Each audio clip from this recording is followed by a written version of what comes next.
Welcome to the United States Air Force Academy and our 31st Annual National Character and Leadership Symposium. I'm Cadet First Class Daniel Jung and your MC for this morning's opening ceremony. The United States Air Force Academy is unique for many reasons, but what truly sets us apart is that we are held accountable for producing leaders of character who are ready to serve their country by living honorably, lifting others, and elevating performance. We do this through a broad 4-year intentional course of instructions that gives cadets the tools and practice to lead at various levels. Each year, our institution takes pause to engage in meaningful dialogue relating to a key cadet outcome. We invite distinguished civilians and military leaders from diverse backgrounds and experiences to help facilitate these discussions. This year's NCLS focus is Embrace Culture, Empower People. It is rooted in the NCLS theme of valuing human conditions, cultures, and societies.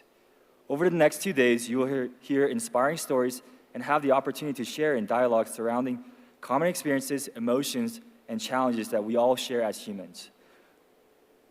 We will examine how both our commonalities and our different perspectives come together to create effective teams. Ultimately, the next 2 days are a call to action, and I challenge each of you to take this opportunity to incorporate what you learn into your daily life as leaders of character. It is now time to thank our partners whose generous donations make NCLS possible.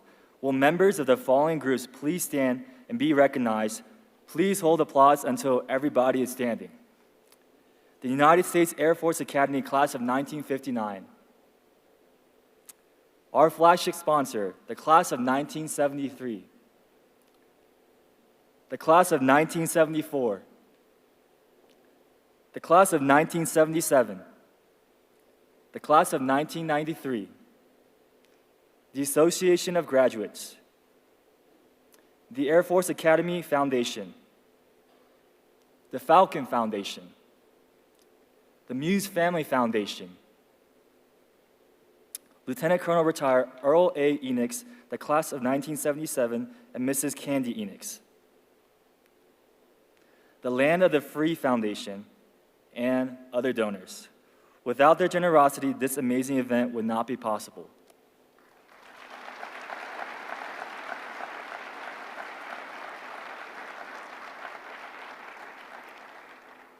Ladies and gentlemen, it is now my distinct pleasure to introduce our United States Air Force Academy Superintendent, Lieutenant General Richard M. Clark. All right. Thank you, Daniel. Appreciate that. Hey, good morning, everybody. All right. It's good to see you. And thank you for being here today. This is number 31 for us, and it is a flagship program, so having you here is a special honor for us. But I think when we talk about our theme, especially in today's world, we all understand how important this is.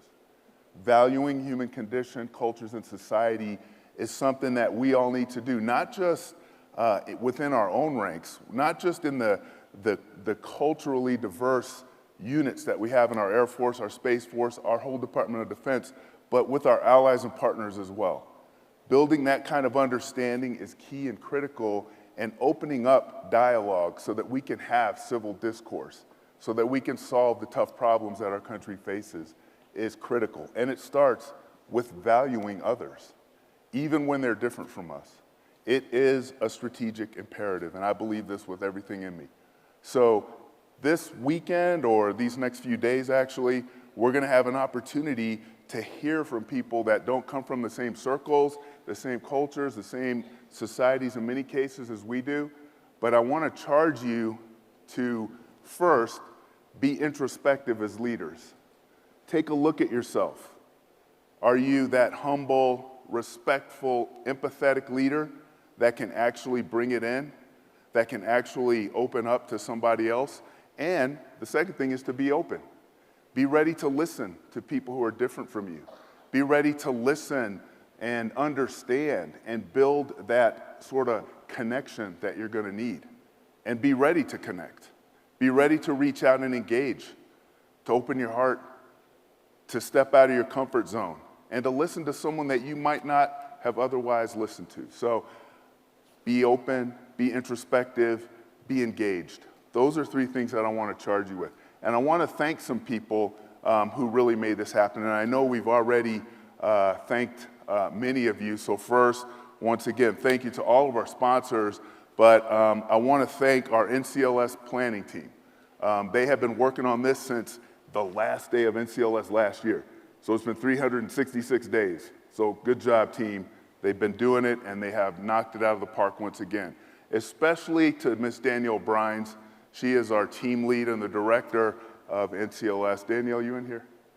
There she is. Round of applause for Danielle. Absolutely. Cadet First Class, Rachel Perillo. Rachel, where's Rachel?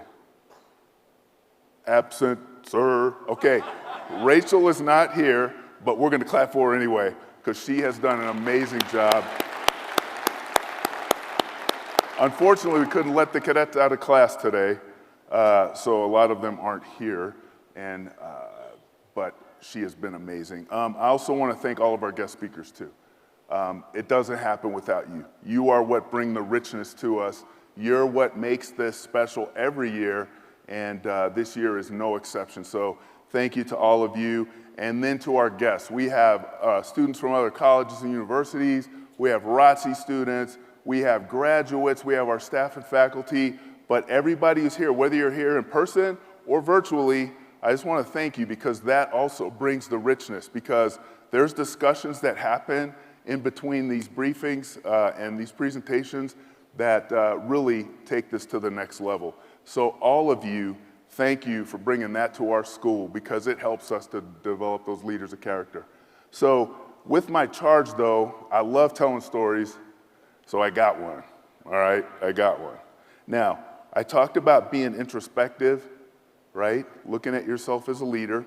I talked about being open and ready to accept people, even when they're different from you. And I talked about being engaged, reaching out, connecting.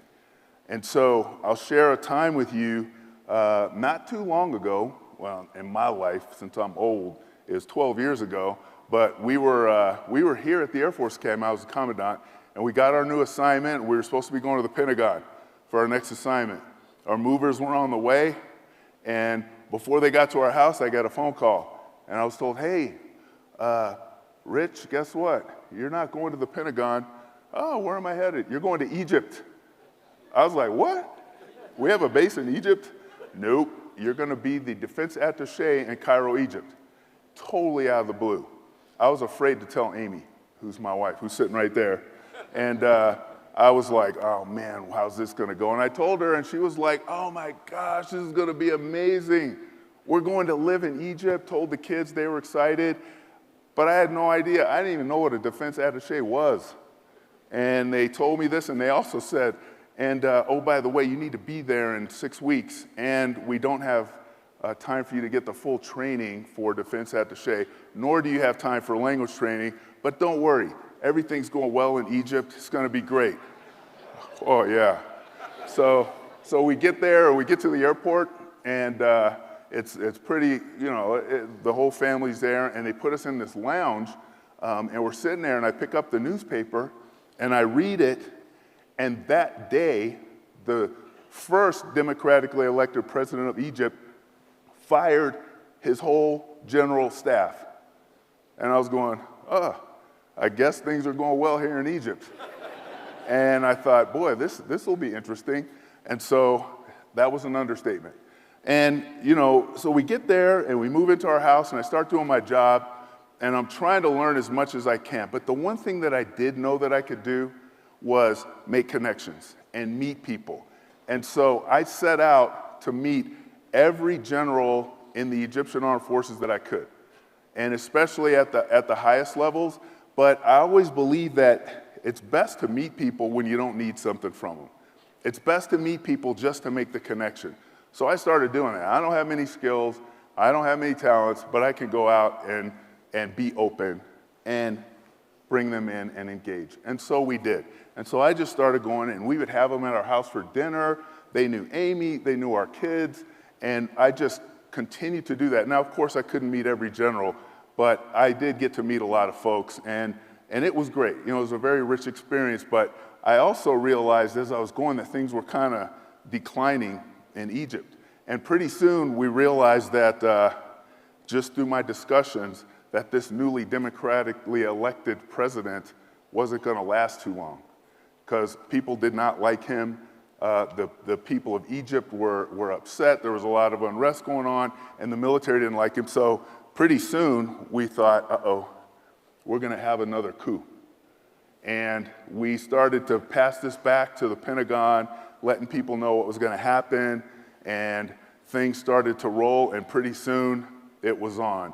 People started flowing into Tahrir Square, which is a big area in Cairo where a lot of the protests happen, and there's like millions of people on the streets.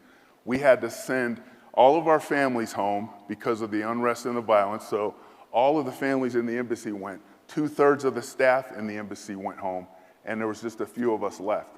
And it was up to us to kind of hold things together with our partners. And one night, the ambassador calls me in, and there was 4 of us in this meeting, and she says, we have a meeting, we go into our skiff, and I can talk about it now, it was with the president. And I didn't know that until I got into the room, and they said, we're gonna be on a VTC with the president. And I was like, president of what? And they said, you're president, Clark. And so it was President Obama. And so I'm sitting there, I didn't say much. Ambassador Ann Patterson was our ambassador, she's amazing. And the president goes, listen, Ann, we have to touch base with the Egyptians and let them know, because one thing that we did to keep that relationship alive, we provided $1.3 billion in aid to the Egyptians every year. But by law, if a country has a coup d'etat, the aid stops, because we can't provide funds to a military that overthrows a government. And he wanted us to make sure that the Egyptians knew, if they do a coup, it's not my decision, it's not Congress's decision, it's our law, and it will happen, and they need to understand that. And so Ambassador Patterson's, yes, and they're having grown-up conversations, and I'm just sitting there going, man, that's President Obama, you know, that's pretty cool, you know, and she's like talking and saying some stuff, and then he goes, the president, and looking back on it, so wise, he goes, whatever you do, and talking to Ambassador Patterson, when you talk to them, don't use the word coup. Don't say the word, because I don't want them offended. I don't want to put it in their minds if they maybe aren't planning to do that, but don't use the word coup, but let them know. And so she was like, yes, sir, got it. And so the VTC ended, and then the 4 of us started talking. And the deputy chief of mission, who's the deputy ambassador, he and Ambassador Patterson were talking, and she goes, well, Mark, I have to get out there tomorrow, so see if you can get set up with the Minister of Defense or the Deputy Minister, because I'm just not, you know, I don't know if we're going to be able to do this soon enough. And he goes, Ambassador, you can't go out on the streets. There's millions of people out there. It's dangerous. We can't let anything happen to you. And she goes, oh, Mark, you're right. Rich? I was like, she goes, you need to get out there and talk to your buddies about this and let them know the message that the president just gave. And I'm like, oh man, I should have been listening. And so I'm like, yes, ma'am. And she goes, and remember, he said, don't use the word coup. So go forth and get it done. So I was like, okay. So I go and I talk to my deputy attaché. His name's Wade Foote, brilliant Arabic speaker. And he goes, I said, hey, Wade, man, we're going out into the streets tomorrow. We're going to go talk to the Egyptian, that we're going to try to get with the Minister of Defense or the deputy. And so I knew both of them pretty well. Couldn't get with the minister, but the deputy agreed to see me. This is where the relationships came in. I knew him so well. He was like a grandfather figure, honestly. He was so nice, always kind. And so I called him. I was like, General Ellsworth, sir, can we meet tomorrow? And he's like, oh, yes, General Clark, we'd love to have you. Come on. And so I told Wade, I said, okay, man, we got this meeting. We're going to drive out there, but we're going to wear our suits because we don't want to go out on the streets in our uniform because they might rip us apart. He's like, what? I was like, yeah, man, we're going to do this. And so we had business suits, and we actually were living in the embassy because we couldn't get out. And we had been in the embassy for like 12 days, so we were a little ripe by that time. And but we put our suits on and we're ready to go. And we get in the car, and we have a driver, and he's like driving all back streets and stuff trying to get there. And we finally get there, And they're so great, and they're like, General Clark, welcome, so good to have you. And they sit us down, and Wade and I had already talked about it. Every time we go see the Egyptians, they always offer you a drink, either tea or juice. And I told Wade, don't drink the mango juice, whatever you do. He's like, what? I said, don't drink it because it has strings in it, and when you drink it, it's very fibery, and you'll have like a long fiber thing on it, and you won't even know it. Because I've had these meetings, and I've walked out of the meeting and then pulled a big fiber of mango. I said, don't drink the mango juice. He's like, yes, sir, got it. So we go in there, and they offer us juice. There's 3 juices on the plate. 1 strawberry, 2 mango, and they offer Wade one first. And he takes a strawberry. And I'm like, oh, man. So then I take the mango, and I'm like, please don't put fibers on my face. And you have to drink it, because if you don't, they're going to be like, what's the matter, General Clark? You don't trust us? So you have to drink the mango. So I drink the mango, and then I'm all self-conscious, and I'm sitting there. Well, we start talking. And he goes, General Clark, how's your family? They're not here. They're gone. Egypt is very safe. I was like, what? And he's like, please, please, you have to bring them back. It's good for the relationship. And I was like, oh, that's great, sir. How's your family? Good, good. That's part of the culture. You know, you have some talk. And then I had to do it. I said, sir, how's President Morsi? Huh? And it all changed. And he's like, President Morsi is fine, General Clark. I said, is he safe? Yes, we have him in a house, and he's protected, and he can't come out, and nobody can come in. And I was like, okay, that's not good. And so then I said, well, sir, what do you think the future is going to be for him? And he goes, well, the people of Egypt are not happy, and the military and the people are one, and it may be that the people decide that President Morsi shouldn't be the president anymore. And I was like, okay, here we go. And I said, well, sir, I have to let you know that if the military has a role in removing President Morsi from office, the military aid will stop.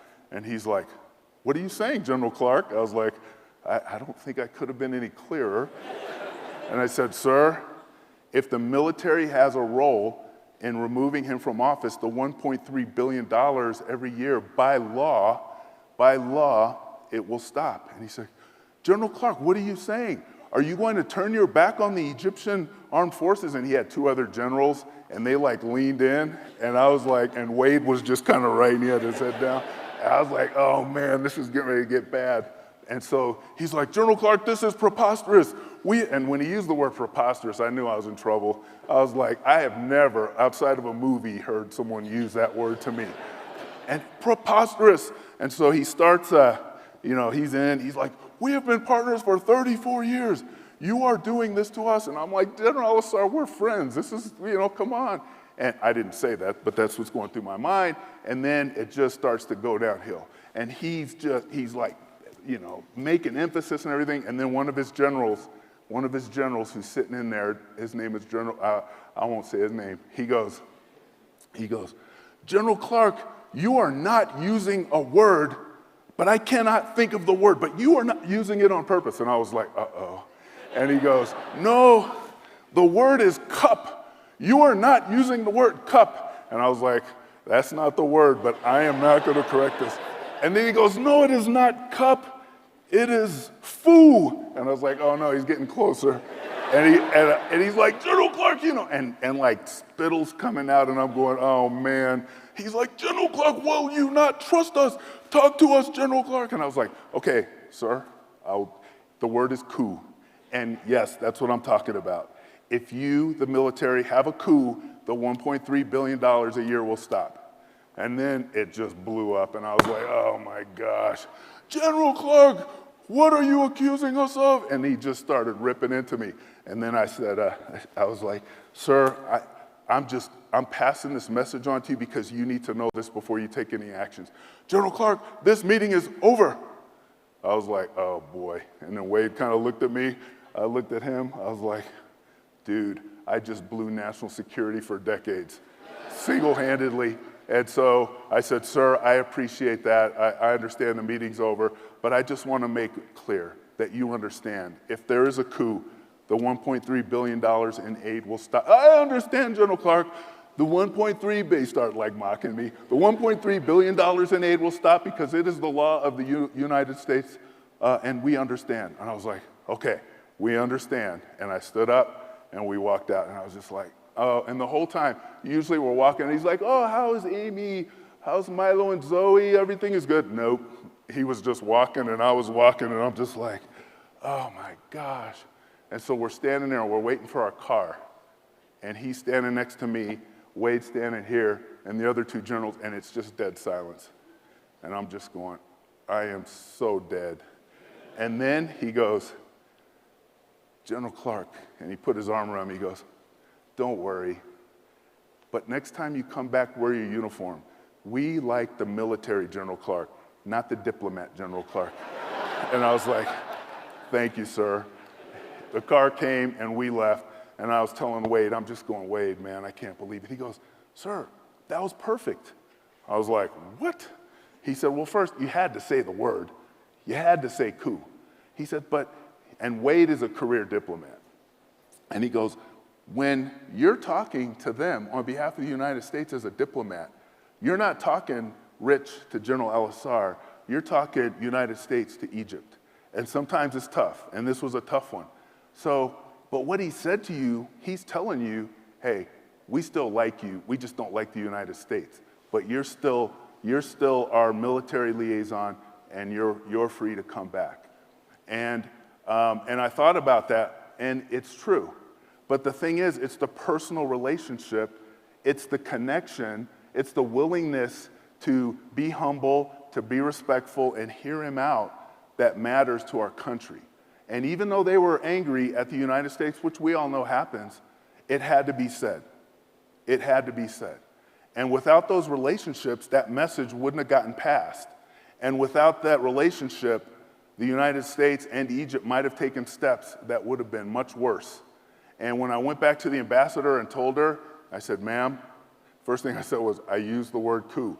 And she goes, oh, I knew you weren't going to get by that. You were going to have to use it. I was like, why didn't you tell me that in the first place?